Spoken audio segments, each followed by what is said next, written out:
Martin Coddington's. Now that's a good movie.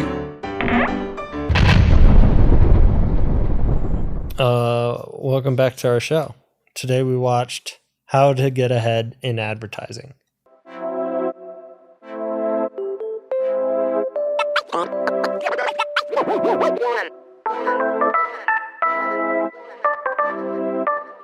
Written and directed by Bruce Robinson. Only other movie of Bruce Robinson's I've seen is With Nolan I, which is a bit of a cult classic and his first film. This is his second film. Also has Richard E. Grant in it, just like With Nolan I. I'm a huge fan of Richard E. Grant. He's very charismatic, and he just has a great sense of rhythm, and he does comedy so well. He kind of has the body like John Cleese or something, where he can kind of get away with this like more acrobatic performance, and kind of does fun things with his body. He plays an advertising agent in this movie. He's supposed to be like, the kind of the top dog at his firm. He can sell you on anything. He runs into a bit of a problem when he's asked to come up with the name and advertising campaign for a pimples and boils health product, beauty product, and he can't figure it out. Mostly because he keeps going on and on about how nothing cures these things, and the market's oversaturated. And it causes him to become obsessive, and he grows a boil, and then the boil eventually like grows a face and like starts talking to him, and he like slowly loses his mind.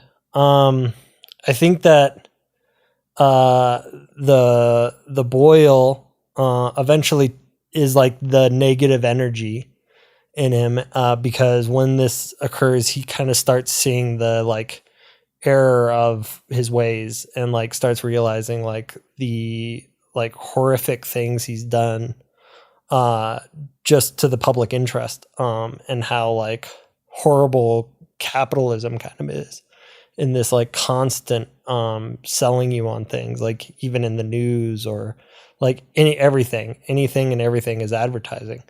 And so he kind of like has this crisis, which causes him to like spiral into like this nervous break. So obviously, they put him in psychiatric ward, and they obviously tell him that the boil isn't actually talking to him, and that it's just a normal boil, it's all in his head. So when it comes time to lance the boil grows fully formed into a giant, or into an actual head, and shrinks the original Richard E. Grant into a boil. And so then they lance the actual Richard E. Grant. And so now we're left with this like evil boil, who is like the concentrated negative energy, concentrated like capitalism. And he's this new machine, and he's the best in the advertising game now. He's figured out the boils campaign by simply selling the public on boils in the first place. So his entire campaign turns into boils and pimples are sexy, and he's going to just sell the entire public on this. And instantly his wife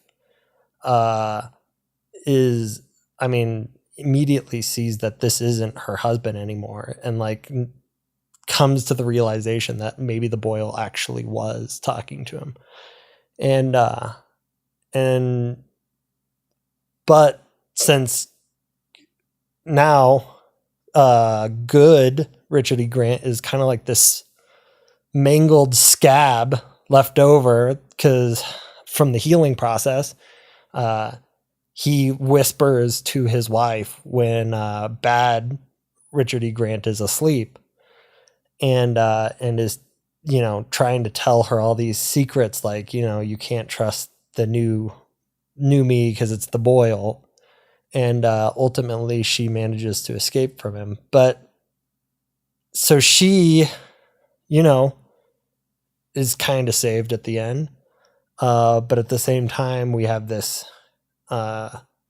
crazy like advertising genius who's essentially going to take over the world, and that's kind of where our movie ends. It's kind of a overblown like satire. It's like it's so over the top that like it almost is aware of how many satires are already made on this subject, especially in England where this is made.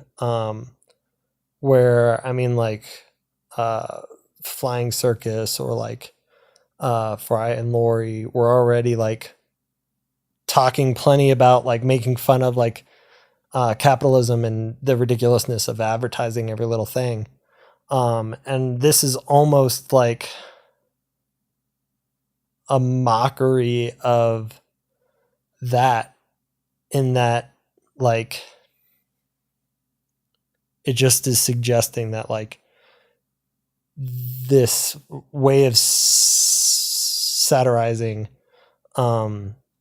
advertising in this way is almost another way to get us back into the arms of advertising, when he's suggesting that, like, you know, the way we sell boils and pimple cream is by selling boils and pimples in the first place.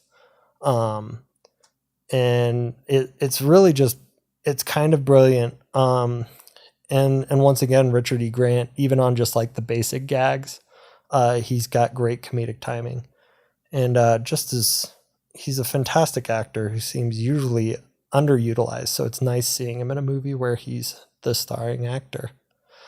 But yeah, so definitely worth a check out, and it's very funny. But yeah, so that's our show today. Thanks for watching. Hope you enjoyed.